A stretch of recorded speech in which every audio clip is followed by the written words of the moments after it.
대한민국 세계 1위 스포츠 양궁. 그 순간 제 심장은 활시위처럼 당겨졌습니다. 처음엔 그저 텔레비전으로 보는 하나의 스포츠에 불과했어요. 그게 제 인생을 바꾸게 될 줄은 정말 몰랐습니다. 안녕하세요. 저는 런던에서 활동 중인 스포츠 저널리스트 리사 헨리입니다. 원래는 축구 전문 기자로 시작했지만 최근 몇 년 동안은 다양한 종목을 다루는 프리랜서로 활동해왔어요. 해외 취재를 자주 나가는 스타일은 아니지만 그날 이후 제 발걸음은 망설임 없이 한국으로 향하게 되었습니다. 그날은 2024년 여름 파리올림픽 양궁 단체전 결승전이었습니다. 기사 작성 때문에 부랴부랴 노트북 앞에 앉았고 동시에 TV로 중계를 켜두었어요. 상대는 미국. 솔직히 말씀드리자면 전 그 순간까지 양궁을 그렇게 대단한 종목으로 보지 않았습니다. 화살이나 쏘는 경기잖아. 뭐가 그렇게 대단하겠어. 하지만 곧 제 이 생각은 완전히 뒤집히게 됩니다. 카메라 앵글은 조용히 숨을 들이쉬는 한국의 여자 선수들을 비추고 있었고 현장의 관중은 숨소리조차 꾹 눌러 삼키고 있었습니다. 고요 속에 떨림 하나 없는 자세. 깃털이 흔들릴 정도의 바람조차 계산해낸 듯한 집중력. 그리고 단 한 발. 중심에 정확히 꽂히는 그 소리. 둥. 정확한 10점.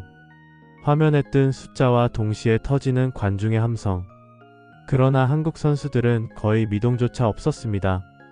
승리를 알고도 감정을 드러내지 않는 절제된 기세. 그 순간 저는 눈앞에서 마치 무협영화 한 장면을 본 듯한 전율을 느꼈습니다. 이 스포츠 왜 이렇게 아름답죠? 그건 단지 기술이 아니었습니다. 몸의 떨림, 숨소리, 눈빛, 심지어 화살을 걸치는 손끝의 떨림까지. 마치 무대 위에서 완벽한 조율을 이루는 오케스트라처럼 보였어요. 감정을 절제한 채 정확한 한 발로 세계를 압도하는 그 모습에서 저는 아름다움을 보았습니다. 그리고 동시에 궁금해졌습니다. 왜 한국은 양궁에서 항상 세계 1위일까? 그 이후 저는 며칠간 모든 업무를 미뤘습니다. 관련 영상을 찾아봤고 각종 기사, 논문, 심지어 포럼까지 읽으며 한국 양궁에 대한 정보들을 모았어요. 한 가지가 계속 눈에 밟혔습니다. 한국 양궁은 훈련량이 다르다. 훈련 방식이 전혀 다르다. 그리고 어느 블로그에 적힌 한 문장이 저를 사로잡았습니다. 한국 양궁은 정확한 화살보다 흔들리지 않는 마음을 만들어낸다. 바로 그 순간 저는 결심했습니다. 이 이야기를 직접 보기 위해 한국으로 가야겠다. 항공권은 예약했고 한국 스포츠 기자협회에 연락을 넣어 취재 협조 요청서를 보냈습니다. 통역이 필요할지도 모른다 판단해 프리랜서 통역사 리스트까지 챙겼죠. 처음으로 다루는 비주류 종목이었기에 더 조심스러웠습니다. 2024년 9월 저는 인천공항에 도착했습니다. 서울은 이미 가을 기운이 살짝 느껴지는 계절이었고 하늘은 무서울 정도로 맑았습니다. 그날부터 제 취재 일정은 시작되었습니다. 먼저 찾아간 곳은 경기 하남시의 한 고등학교 양궁장이었습니다. 이곳은 전국대회 입상을 목표로 하는 실력자들이 모이는 곳으로 유명하다고 하더군요. 여기까지 오셨다고요? 런던에서? 첫 인사에서 제게 그렇게 말을 건넨 사람은 바로 한민수 코치였습니다. 민수 코치님은 40대 중반, 검게 그을린 피부에 조용한 목소리를 가진 분이셨습니다. 은퇴한 국가대표 출신이라고 들었는데 말수는 적었지만 표정에는 진심이 묻어 있었습니다. 그분은 저를 양궁장 한쪽 그늘진 벤치로 안내하며 담담히 말했습니다. 양궁은 보는 것보다 훨씬 더 조용한 스포츠입니다. 그래서 오히려 더 많은 소리가 들립니다. 그 말이 무엇을 의미하는지 당시에는 잘 몰랐습니다. 하지만 며칠 뒤 저는 그 말이 어떤 의미인지 뼈저리게 깨닫게 됩니다. 첫날 취재를 마치고 숙소로 돌아온 저는 취재한 내용을 정리하려다 잠시 창밖을 바라보았습니다. 늦은 저녁 양궁장에서 들려오던 조용한 숨소리, 땅을 딛는 발끝의 진동, 그리고 화살이 날아가는 짧은 바람소리. 그 모든 것이 머릿속을 맴돌았습니다. 정말 이상하죠? 총도 자동차도 스코어도 없는데 왜 이렇게 긴장되는 거죠? 이 스포츠는 조용해서 더 무서웠습니다. 모든 게 드러나는 스포츠였기 때문이죠. 그때는 몰랐습니다.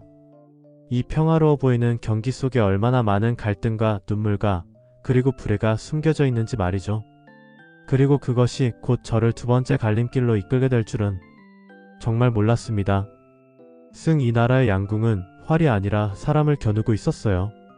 양궁장 취재는 순조롭게 진행되고 있었습니다. 한민수 코치님의 배려 덕분에 훈련 장면을 가까이서 지켜볼 수 있었고 학생 선수들과의 짧은 인터뷰도 가능했어요. 그 중에서도 특히 인상 깊었던 건 고등학생 양궁 유망주 소라였습니다. 소라는 또렷한 눈빛과 말투를 가진 소녀였습니다. 늘 단정하게 머리를 묶고 훈련이 끝난 후에도 자세를 정리하고 나서야 말을 트곤 했습니다. 그녀는 저와의 인터뷰에서 이렇게 말했습니다. 화살은 눈으로 쏘는 게 아니라 마음으로 쏘는 거예요. 그 말이 참시 같았습니다. 처음엔 그냥 문학적인 표현이라 생각했죠. 하지만 소라의 훈련을 며칠간 지켜본 뒤 저는 그것이 단순한 비유가 아니라는 걸 알게 되었습니다. 그녀는 매일 아침 6시에 양궁장에 나와 스트레칭부터 명상, 기초 체력, 심호흡 훈련을 반복했습니다. 그 후에도 자세 점검, 시야 훈련, 실전 사격까지 이어지는 하루 8시간 이상의 훈련. 한 발의 10점을 위해 하루에 수백 발을 쏘고 또 쐈습니다. 한국 양궁은 정말 군대 같네요. 무심코 흘리듯 그렇게 말했을 때 민수 코치님의 눈빛이 잠시 굳었습니다.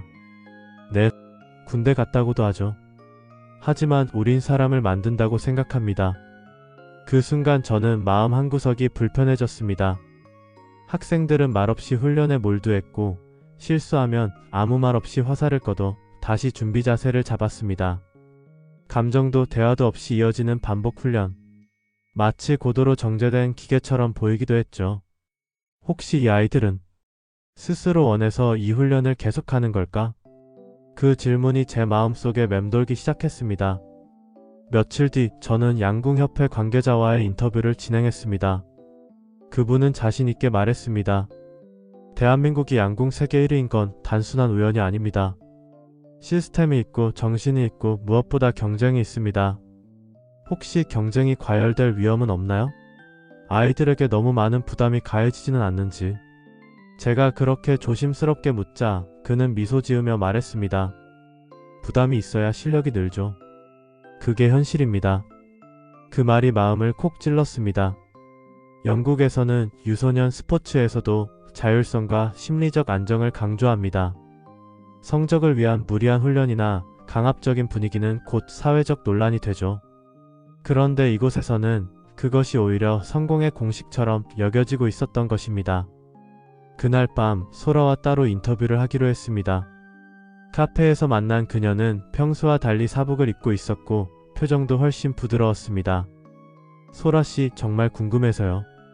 하루 종일 그렇게 고된 훈련을 하면서 힘들진 않으세요? 소라는 잠시 생각하다가 차분하게 대답했습니다. 힘들죠. 정말 매일 울고 싶을 정도예요. 그런데 누가 대신 쏴줄 수도 없잖아요. 제 화살은 제가 쏘는 거니까. 저는 말을 잇지 못했습니다. 그 말 속엔 이기고 싶다는 욕망보다 자기 삶에 대한 책임감이 느껴졌어요. 혹시 그런 마음을 누가 가르쳐 준 거예요? 코치님이? 그러자 소라는 고개를 저으며 웃었습니다. 아니요, 그건 매일 활을 당기다 보면 그냥 스스로 알게 돼요. 그 대답은 마치 활시위처럼 제 마음을 팽팽하게 만들었습니다. 동시에 하나의 장면이 떠올랐습니다. 며칠 전 훈련 중 발목을 다친 학생이 있었는데 민수 코치님은 단 한마디도 하지 않고 그 학생을 묵묵히 부축해 치료실까지 데려갔습니다.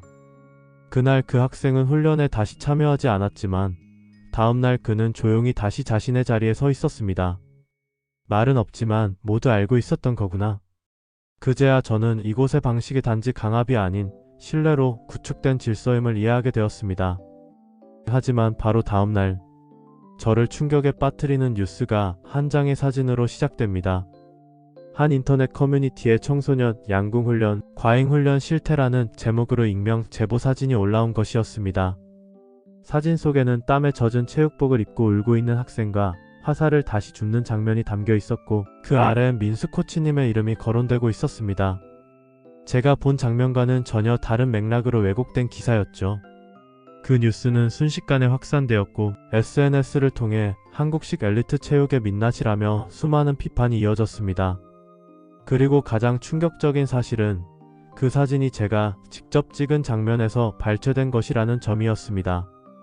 그 장면은 본래 훈련 후 감정 조절이 어려웠던 한 학생이 스스로 눈물을 참으며 자신을 다독이는 모습이었습니다. 하지만 정황 없이 확대된 캡처는 훈련 강요로 인한 눈물처럼 조작되어 사용된 것이었죠. 저는 혼란에 빠졌습니다. 이제 제가 뭘 해야 할까요? 침묵해야 하나요? 아니면 진실을 말해야 하나요? 그 순간 민수 코치님이 조용히 저를 찾아오셨습니다. 괜찮습니다. 저희는 늘 이런 오해를 겪습니다. 그 대신 당신이 봤던 진짜 한국 양궁을 꼭 누군가에게 전해주세요. 그 한마디에 저는 결국 결심하게 됩니다. 제가 본 한국 양궁의 진심을 제대로 전하겠습니다. 전 정확한 화살보다 흔들리지 않는 마음이 진짜 실력이었습니다. 뉴스가 퍼진 이후 민수 코치님은 눈에 띄게 말수가 줄어들었습니다. 학생들도 훈련 중 시선을 더 낮추고 있었고 소라 또한 예전보다 덜 웃었습니다. 양궁장은 여전히 조용했지만 그 고요 속에는 무거운 긴장감이 감돌고 있었습니다. 저는 자꾸만 생각하게 되었습니다. 정말 이걸 그냥 넘겨도 될까? 내가 침묵하면 이 오해는 진실이 되는 거 아닐까? 기자는 중립을 지켜야 한다는 원칙. 그러나 저는 더 이상 단순한 관찰자가 아니었습니다. 제가 직접 보고 듣고 느낀 것들이 있었습니다. 이 이야기를 그대로 두면 저는 이들을 배신하는 셈이었죠. 그날 밤 숙소 책상 위에 앉아 저는 한 문장을 적기 시작했습니다. 왜 한국은 양궁 세계 1위일까? 이 문장은 처음 한국에 오기 전 제 유튜브 다큐 시리즈 기획서에 적혀있던 주제였습니다. 그런데 이제는 이 문장에 대한 제 답이 바뀌고 있었습니다. 처음엔 기술과 시스템이라고 생각했죠. 하지만 지금은 그렇지 않았습니다. 정확한 화살보다 더 중요한 건 그걸 쏘는 사람의 마음이었습니다. 다음날 저는 한민수 코치님께 정식으로 부탁드렸습니다. 코치님, 제가 직접 이야기를 영상으로 만들겠습니다. 유튜브 시리즈 말고 별도로 다큐멘터리 단편으로요. 단, 제가 보고 들은 사실만 담겠습니다. 그분은 묵묵히 고개를 끄덕였습니다. 그게 진심이라면 저도 괜찮습니다. 그리고 그는 한마디를 덧붙이셨습니다. 저희가 학생들을 고된 훈련 속에 두는 이유는 세상이 더 가혹하다는 걸 알고 있기 때문입니다. 활은 언제든 부러질 수 있지만 마음은 쉽게 무너지면 안 되거든요. 그 말이 가슴 깊숙이 박혔습니다. 며칠 후 저는 다큐 촬영을 시작했습니다. 이번에는 단순한 훈련 장면이 아니라 학생들의 표정과 땀방울, 소라가 침착하게 호흡을 다듬는 장면, 코치님이 아무 말 없이 손수 화살을 주어주는 순간들, 그리고 학생들이 서로 격려하며 웃는 뒷모습을 담았습니다. 그리고 그 모든 장면 위에 저의 내레이션을 얹었습니다. 한국 양궁은 세계에서 가장 정확한 화살을 날립니다. 하지만 진짜 놀라운 건 그 정확함을 지탱하는 마음입니다. 아이들은 매일 자신을 익히기 위해 활을 듭니다. 그 활은 경쟁의 도구가 아니라 흔들리는 삶을 붙잡는 중심입니다. 그리고 그 아이들을 묵묵히 지켜보는 사람들. 그들은 말 대신 눈빛으로, 훈계 대신 손으로, 성과 대신 믿음으로 가르칩니다. 저는 처음에 한국 양궁이 왜 세계 1위인지 몰랐습니다. 지금은 압니다. 이 나라의 화살은 중심을 맞추기 위해 존재하는 것이 아니라 중심을 잃지 않기 위해 당겨지는 것이었습니다. 영상은 제 SNS 계정에 업로드되었고 24시간이 지나기도 전에 수십만 뷰를 돌파했습니다. 전 세계의 시청자들은 댓글을 통해 응원을 보냈고 한국 내에서도 기사들이 재조명되며 양궁장에 대한 인식이 서서히 바뀌기 시작했습니다. 그리고 며칠 뒤 전혀 예상하지 못한 연락이 왔습니다. 국제양궁연맹 WA 공식 채널에서 제 다큐멘터리를 국제 청소년 스포츠 캠페인 영상으로 공유하고 싶다는 제안이었습니다. 양궁이 기술을 넘어 인격을 키우는 스포츠라는 메시지가 너무 강렬했다는 평가와 함께요. 그 소식을 전하자 민수 코치님은 조용히 웃으며 말씀하셨습니다. 아마 우리 애들이 그 말을 제일 좋아할 겁니다. 사람으로 인정받는 기분이니까요. 그리고 그날 소라가 제게 조용히 쪽지를 건넸습니다. 언니, 저 이제 무서워도 쏠 수 있을 것 같아요. 그 한 줄에 저는 참을 수 없이 눈물이 났습니다. 결 화살은 날아가 사라졌지만 그 마음은 제 가슴에 그대로 남아 있습니다. 한국에서의 마지막 날, 저는 경기도 광주의 작은 양궁장에 다시 방문했습니다. 이전보다 훨씬 따뜻한 가을 햇살이 내리쬐는 날이었고 공기는 맑고 조용했어요. 훈련장 한쪽에선 소라가 조용히 활을 당기고 있었고 멀리선 민수 코치님이 묵묵히 그 모습을 바라보고 계셨습니다. 이곳에 와 처음 들었던 양궁은 조용한 스포츠라는 말이 이제는 무엇보다도 절절하게 와닿았습니다. 조용하기 때문에 오히려 많은 것을 듣게 되는 스포츠. 그 속에서 저는 누구보다 많은 말을 들었고 누구보다 깊은 감정을 느꼈습니다. 그날 저는 마지막 촬영을 마치고 모두에게 인사를 건넸습니다. 아이들은 환하게 웃으며 제게 인사했고 민수 코치님은 두 손으로 제 손을 잡고 말씀하셨습니다.